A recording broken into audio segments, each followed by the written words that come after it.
Welcome to the Infowars Nightly News. I'm your host, Jakari Jackson. This is what we have in store for you for this Tuesday, January 29th, 2013 edition. Tonight on the Infowars Nightly News, a police chief predicts that guns will be a thing of the past within a generation. Meanwhile, a gun buyback program turns into a full-blown gun show in Seattle. Plus, the father of the Oregon terror suspect says his son was brainwashed by the FBI. All that and more on the Infowars Nightly News.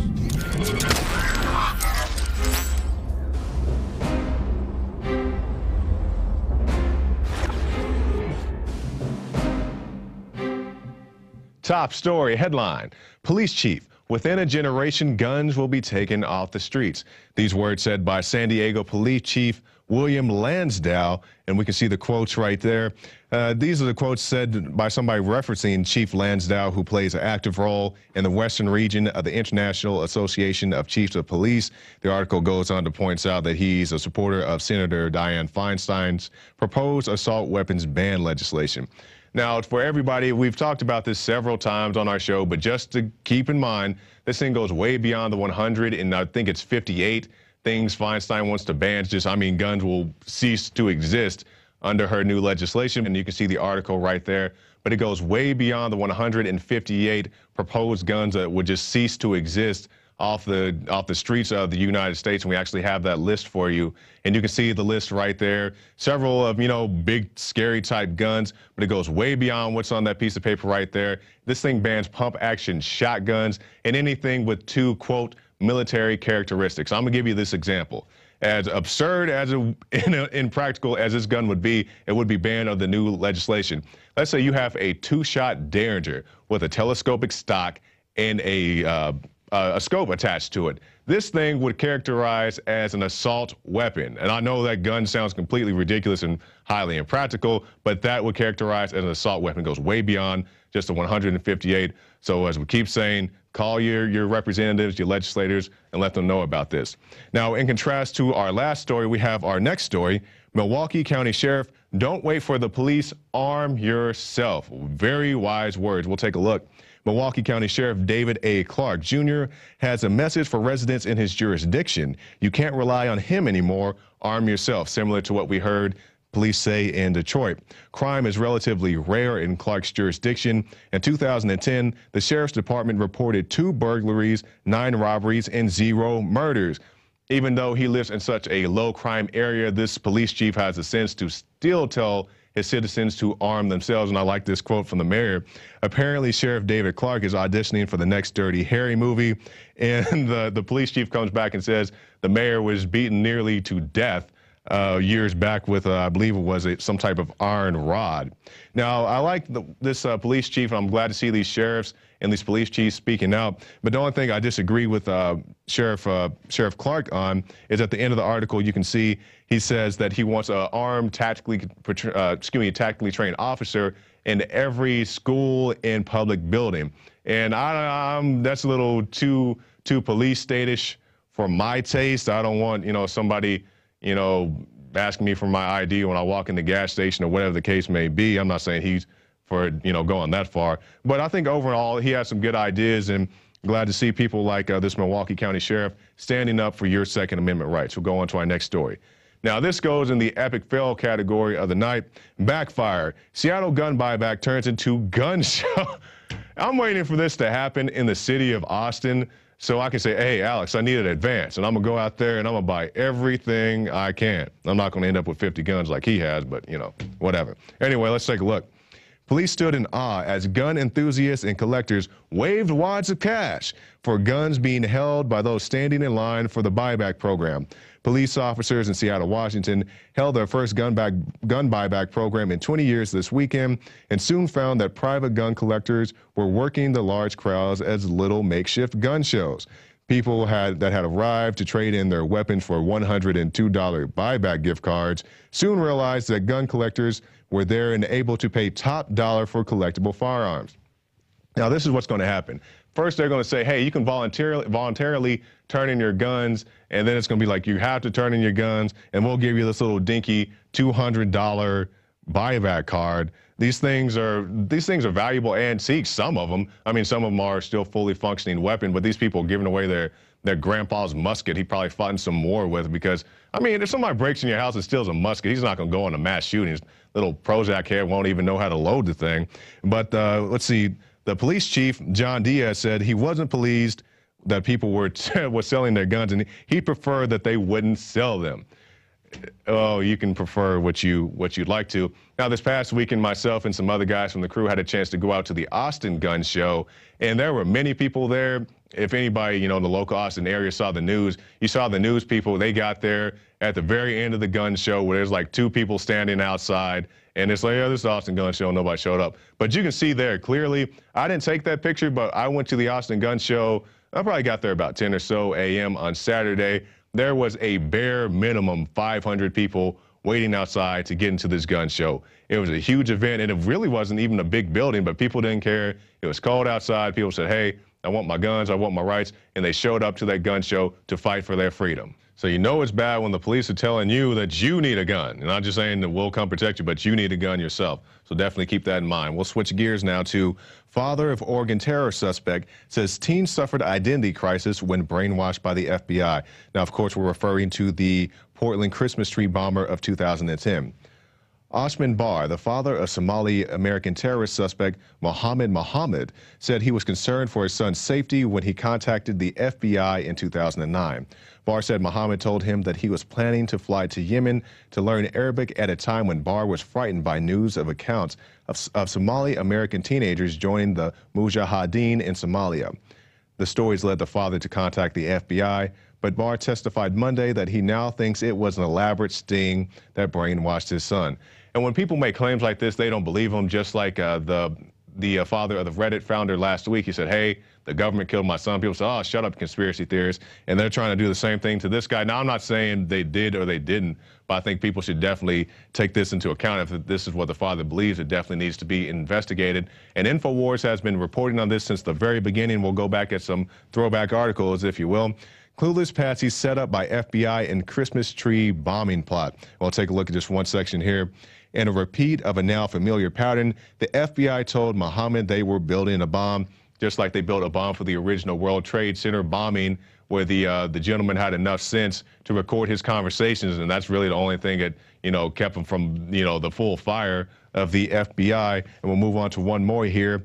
Contrived Christmas tree terror plot to stampede Portland into accepting FBI takeover. And we'll just slide down just a little bit. The FBI is notorious for recruiting clueless patsies in bogus terrorism cases. And yes, they do like to do that. It's nothing new. And hopefully that father can get some justice for his son.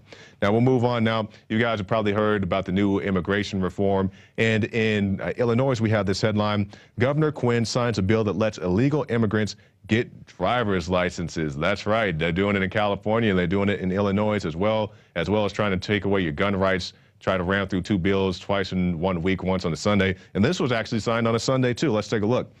The signing of the bill Sunday allowed illegal immigrants to obtain driver's licenses, attracted dozens of potential motorists, and a pack of top Illinois politicians.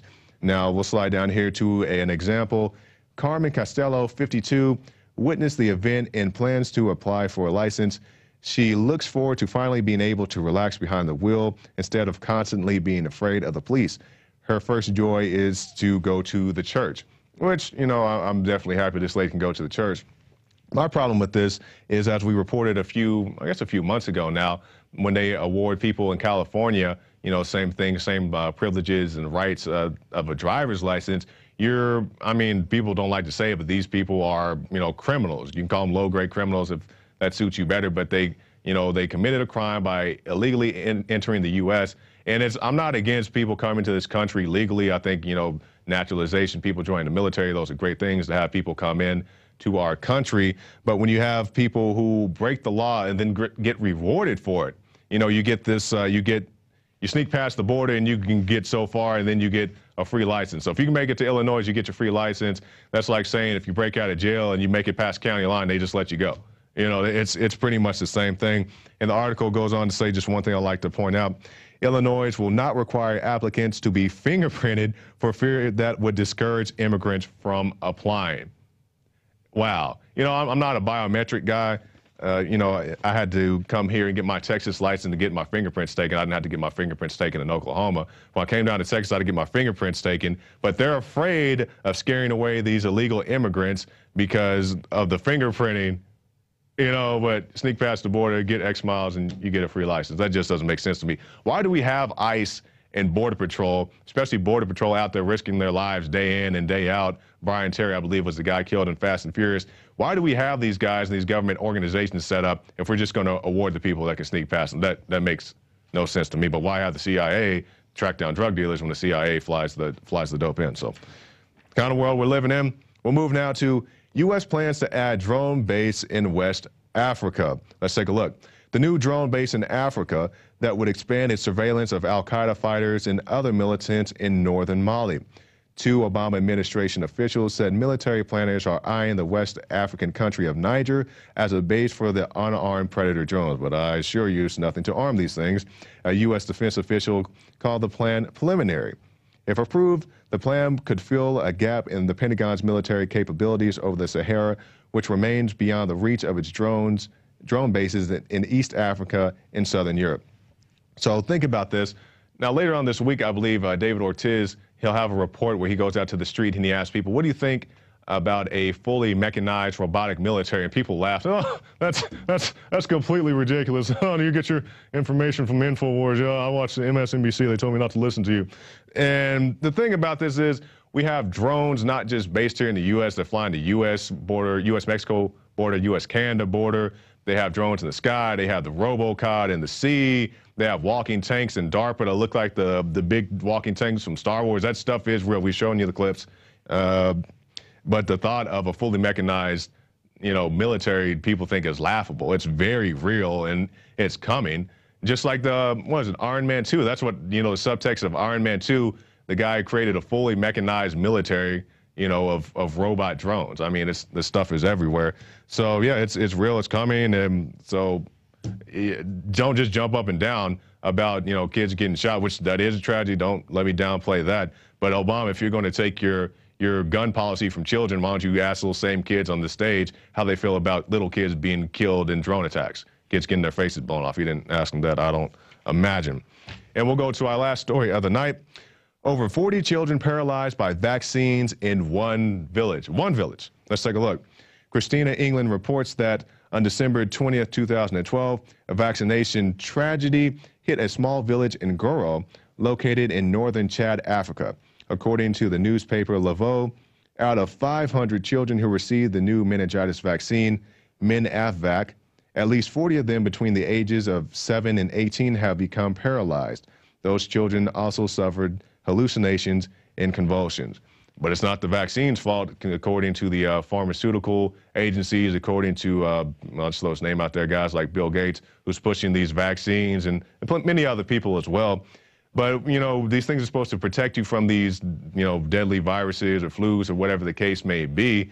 But when you get sick from it, it's everything's fault except the vaccine. So please educate yourself, educate before you vaccinate on any type of vaccine, before you give this not only to yourself, but to your children who have a much more difficult time fighting it off. Now, we'll move now to our quote of the day. This one from Daniel T. Gushing. Let's see what he has to say. Let us control the money of a country, and we care not who makes its laws. This is the maxim of the House of the Rothschilds, and is the foundation principle for European banks. If a country and its people are mortgaged for the assessed value of their property, and the bankers control the money, the bondholders and not the people own that country. It makes no difference whether you call it a republic or a monarchy. Definitely some cold words to live by. Now, that does it for our news portion. Right after this break, I'll be back with Urian Masan of ExplosiveReports.com. But since you're here, if you want to support this broadcast, go over to the Infowars store and check out our latest video. Well, not our latest video, but a good video, The Greater Good, exposing the scourge that is vaccines. You guys heard us talk about the kids getting sick, 40 kids out of 500 being paralyzed, as well as other health effects. So definitely check that out. Read that, give that to every new mom, new dad. Give that to your pediatrician. They probably won't watch it, but Lord knows that you tried. So do that, check it out. And we'll be back right after this message with Yurin Masan. If you are receiving this transmission, you are the resistance. Fellow freedom lovers, Alex Jones here with the biggest contest announcement we've ever made. This is so incredibly exciting. We are launching Operation Paul Revere. What did Paul Revere do? He rode through the countryside in New England saying, to arms, the redcoats are coming. Oneth by land, twoeth by sea. And all that evil men and tyrants need to flourish is that good men and women do nothing. Let me officially announce Operation Paul Revere, a $100,000 cash first place winner to be judged by yours truly, Alex Jones. The film can be 3 minutes. It can be up to 2 hours. It can be fiction, nonfiction, documentary, drama. It's got to promote liberty and freedom and expose tyranny and oppression. And it's not just people in the U.S. that can enter. It's folks worldwide. The rules, the details are at Infowars.com/contest. You have to read the rules and officially sign up for this because it's a $100,000 prize, first place, $10,000 second place, $5,000 third place. But just as I did last year with the reporter contest, we are going to crowdsource from the pool of incredible talent out there and hire several official crews to be directors and writers and camera people in Infowars.com produced major films and documentaries that will be put in movie theaters and on cable. And I've got all the connections to get it done. Together, we're going to really give the New World Order hell. This is extremely exciting. I've made over 20 films. One of them alone has reached more than 40 million people on YouTube and Google Video. The Obama Deception, Endgame, Fall of the Republic, Road to Tyranny. Films are the most effective thing I do, but they're very time-consuming. And so I want to turn the power of we the people loose here. And your art, your research, your ideas are unstoppable. We're officially kicking the contest off this Friday. And you've got a little more than 3 months until April 30th. Just a little more than 3 months to produce your documentary or your film and get it out. And it will absolutely reach tens of millions of people. Our normal contest get about 500 entries. That's what $10,000 prizes. This is 10 times that. $100,000 for first place. That's one of the biggest contests out there. In fact, it's the biggest next to Doritos that has $100,000. This is huge, ladies and gentlemen. $115,000 in cash prizes and a shot to have your film produced and financed by Infowars.com. Edit it, upload it to YouTube and one other alternate public video site, and send your entry to Paul Revere at Infowars.com. The animating contest of liberty that Thomas Jefferson talked about is happening right now. The modern battlefield is in the mind more than ever. We use truth. The globalists use lies and deception. The corruption and oppression and high-tech police state is in our face. But the controllers are scared. They intended to use the internet to dominate and control humanity and surveil us, but we've turned their system against them. This is a historic crossroads that we have reached, and I ask you to ride in the year 2013, just as one of the founders of this republic did back in 1775. I'm calling you to arms in the InfoWar because the pen and the video camera is mightier than the sword. Let's go in there and rescue humanity and awaken them and set brush fires in the minds of men and women everywhere. Be part of this contest. You've got 3 months. Put your hat in the ring. Be part of the solution to the corruption and oppression. Be part of the resistance to tyranny. We're looking for the Paul Reveres that will drive a stake through the New World Order's wicked heart.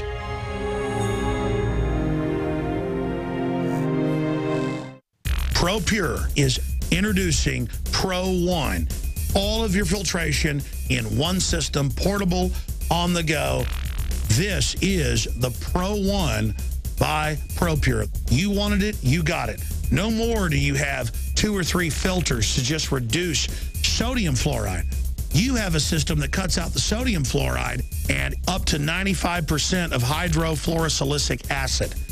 Advanced manufacturing technology combines silver-impregnated white ceramic with new Aquamedics advanced media for removal of fluoride and other heavy metals, all in one filter element. It cuts out the acid derivative of fluoride. It is the only one that does it, and out of the gates, we have it discounted at 10% off with promo code WATER.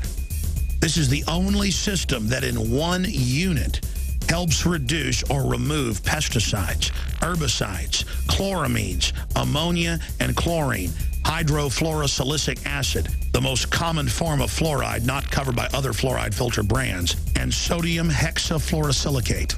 This is a revolution against the tyrants. They love putting the toxic acid base of fluoride into your water. They love the fact that it's an adjuvant supercharging the trace Prozac in the water and the hormones and the other chemicals. By cutting out fluoride, you cut out the turbocharger in all the poison being artificially introduced into your body. This is what I use. It's a win-win. You get a high-quality product at the lowest price. You support the InfoWar. Get your Pro Pure with the new Pro 1 filter today at InfoWarsStore.com or by calling 888-253-3139.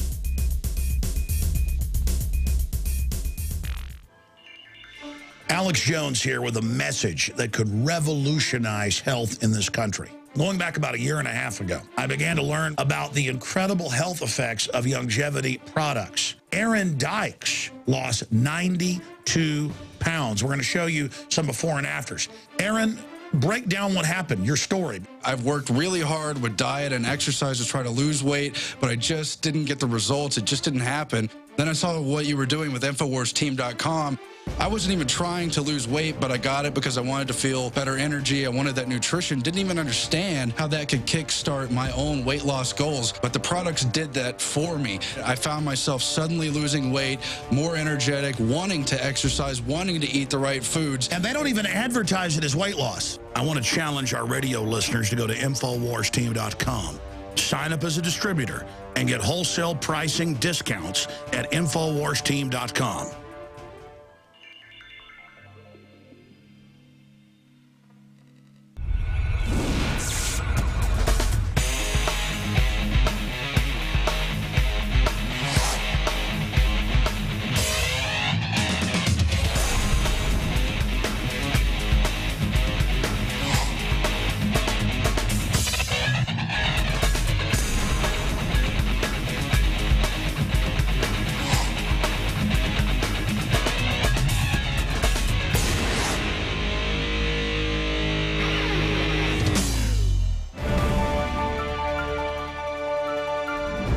And welcome back.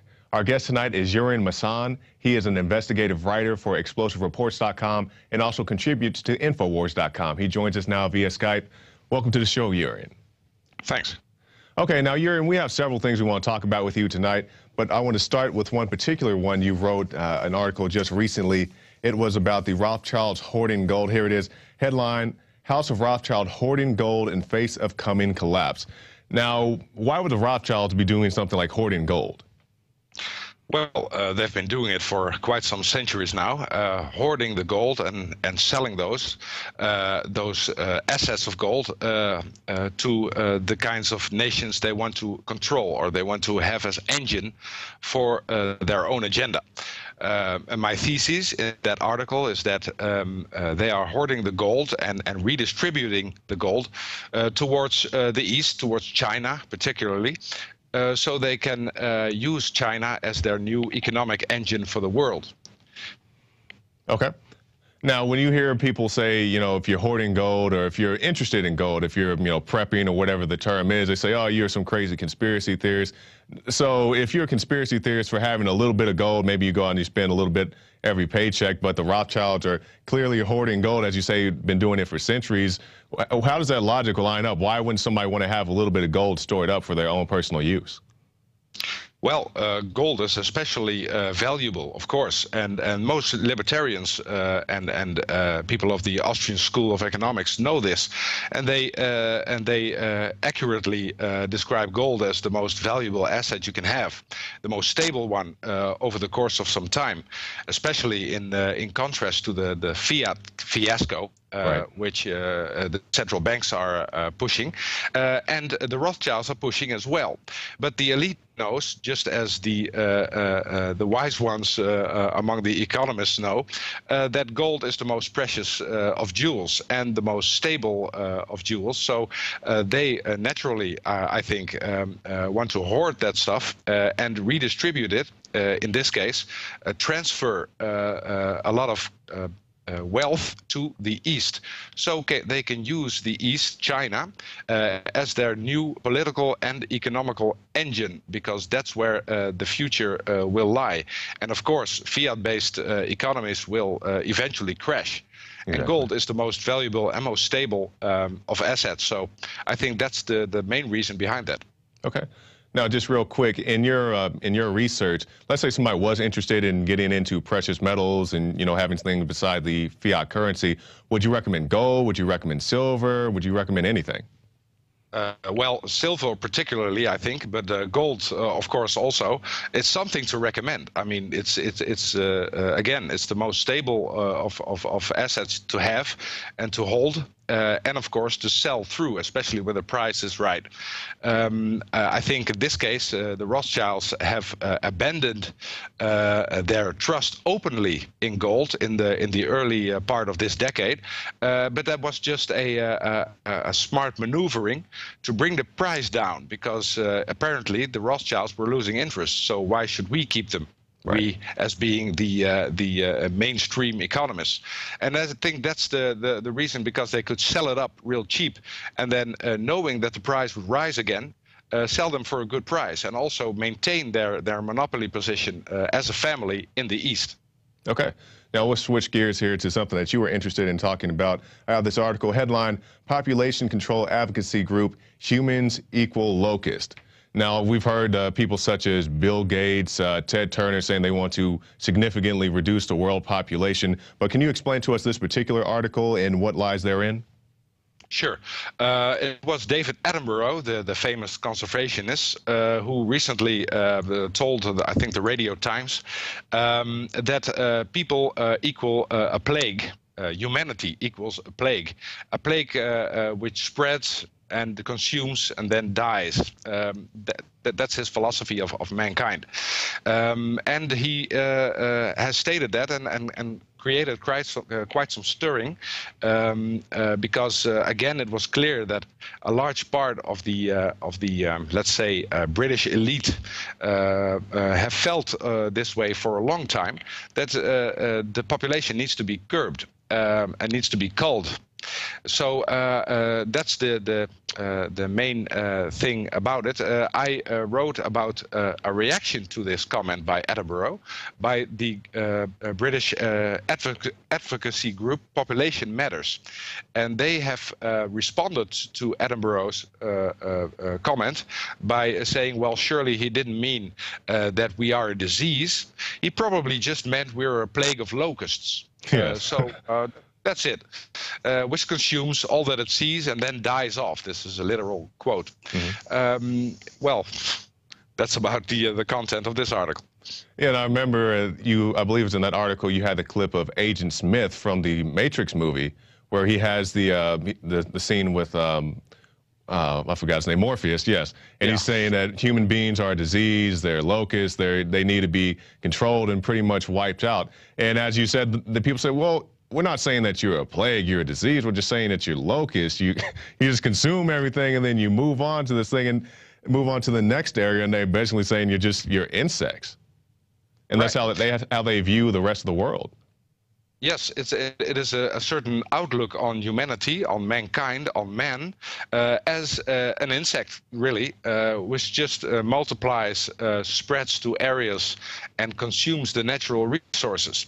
Of course, there can be said a lot about depletion of natural resources by people, but usually it's the elites of the country, the great corporations, people like Al Gore, actually, right. who consume the most and deplete the most. So it's but to then spread this argument to all of mankind is actually dehumanizing, I think.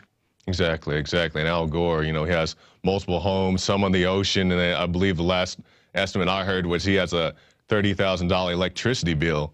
Mr. Carbon Tax is, you know, trying to tell you that you should turn off all the lights in your house, but he has a $30,000 electricity bill. Now we'll move on to this next article that you have about the crocodile hunter's daughter. Now, first, can you tell us a little bit about the content of her essay and then Hillary Clinton's reaction to that? Yes, she was invited in the first place by Hillary Clinton's initiative on it's like a blog on the State Department's website, an e-journal it's called, and as part of the Endangered Species Initiative, the little Irwin was asked to write an essay on how she became involved in the entire wildlife conservationism. Then Irwin, in all of her innocence, I think, wrote a typical neo-Malthusian essay describing the same old story that people are responsible for all of the calamities which befall mankind, and therefore people should be culled. I think the little Irwin did it out of a real conviction. It's not really evil, I think, but still the State Department's or Hillary Clinton's specific blog's reaction to this was they just censored it, censored the entire essay, and retracted it altogether in the end, because little Irwin would refuse to change her story. I think this signifies, in the end, that the government, the American government, but also the European ones, are extremely cautious in regards to this matter, because they have found that people, I think, look through their facades about population control, using climate change as an excuse to push population control programs, and therefore are skirmish when a little Irwin wrote her little neo-Malthusian tract. Right. Now, do you think, you know, Clinton, was this something that she said, I just don't want people to think about this in the forefront, or was there something else involved? Why do you think that they marked out so much of what Irwin had to say? I think what you said, I think people don't need to think about that on the forefront, because that's something we'll arrange on the background. I think that about sums it up, because it has been known from Hillary Clinton. She's a rabid advocate of things like how do you call it, the American-based population control group, right.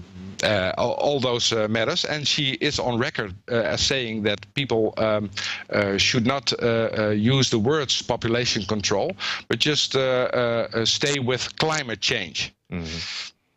Okay.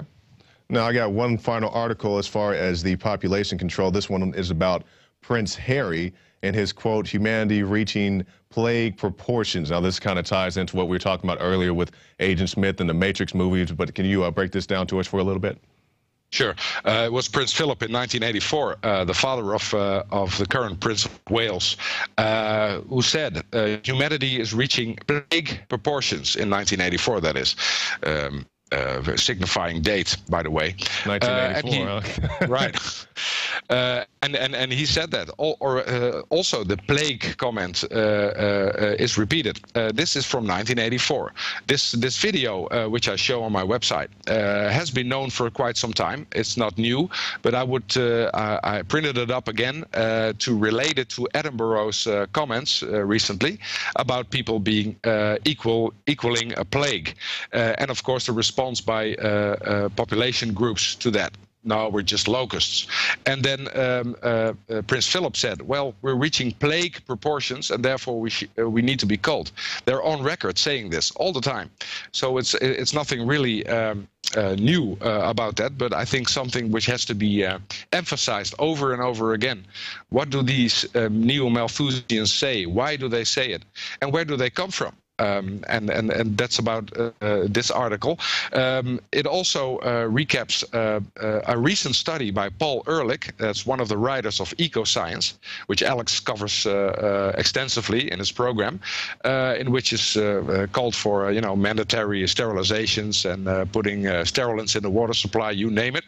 And Paul Ehrlich is one of the founders of these kind of thinking, and he wrote a paper recently called "Can a Collapse of Global Civilization Be Avoided?" And of course, that's a very strange question, because yes, it can, but no, it cannot. Just how you view the world. And Paul Ehrlich is very clear. Yes, population reduction is a monumental task, but we can do it if we create global environmental governance. So that's, again, global government in your face. And the Prince of Wales, the son of Prince Philip, responded to this on his own website. I have the link to that in my article, where he just endorses the entire project. So it goes from father to son, and it's something of the typical of the aristocratic elites of Europe indulging in these matters. Exactly. Now, we don't want people to think that you're blowing smoke, so we actually have that clip of the Prince in 1984, and we'll show that clip right now. 95% of the whole of the Atlantic rainforest in Brazil has disappeared in the last 100 years. There is simply nowhere for these animals to live. At the basis of it all is this colossal increase in the human population. It's one of the living species of the planet, but it's reaching plague proportions. All right, so you see it right there, straight from the horse's mouth. Now, you had one other thing that you wanted to mention. I thought this was pretty interesting. We have this article from the New York Times. The Queen says she will step down. What are your thoughts about that? Well, she has stepped down officially yesterday at about 7 o'clock our time.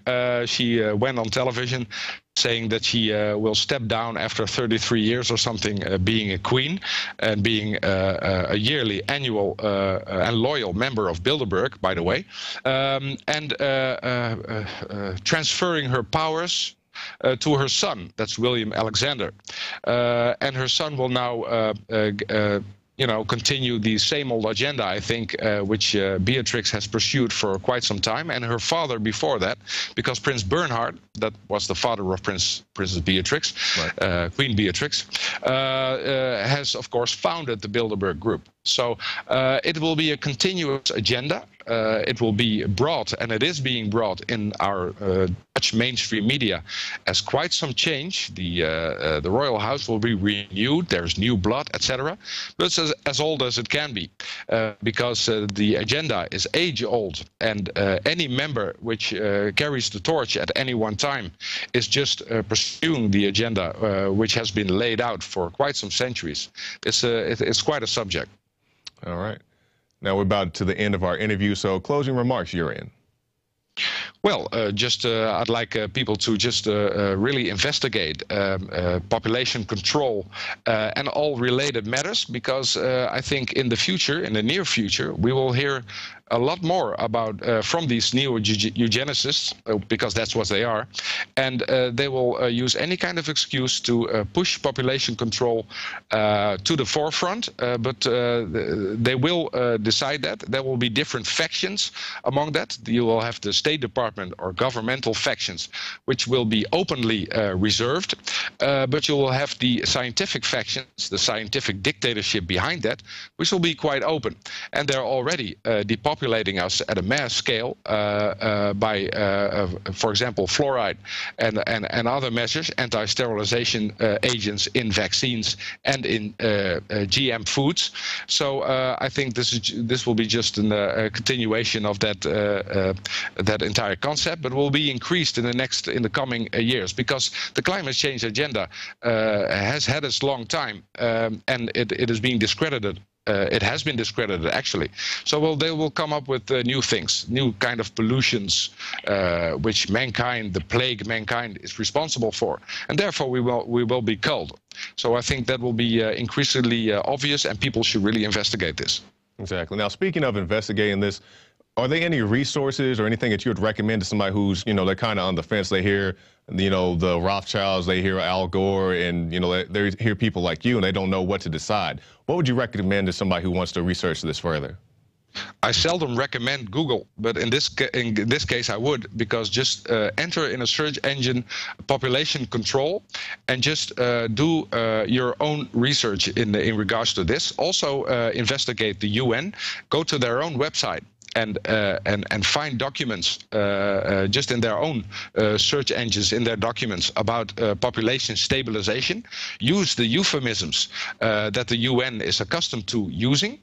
So outright population control will not be deliver as much searches, but you can just research on the websites of the transnational organizations themselves if you're interested in this subject, and you'll find all kinds of well, dirty material. Exactly.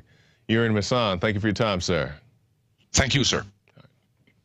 And that brings us to the end of our show. But if you'd like to find out more of what Yurin was talking about in that interview, check out the Infowars store and check out Endgame, Blueprint for Global Enslavement. It has the depopulation plan, as well as many other things. A great film by Alex Jones, so be sure to check that out. And also check out the Infowars store for the new Pro Pure units. We have the new ones in. It's an all-in-one unit. It has the carbon water filter along with the fluoride filter in one element. So save yourself some time, save yourself some money, and get that today. And also, if you'd like to support our broadcast, stop by prisonplanet.tv. Get a membership. You can have up to 10 people on one membership. Many great special reports, the nightly news, the Alex Jones Daily Show, and also many other things, the rants, the movies. All of it is right there on prisonplanet.tv. Well, I'm Jakari Jackson, and that's going to do it for this edition of the Infowars Nightly News. We'll see you tomorrow night.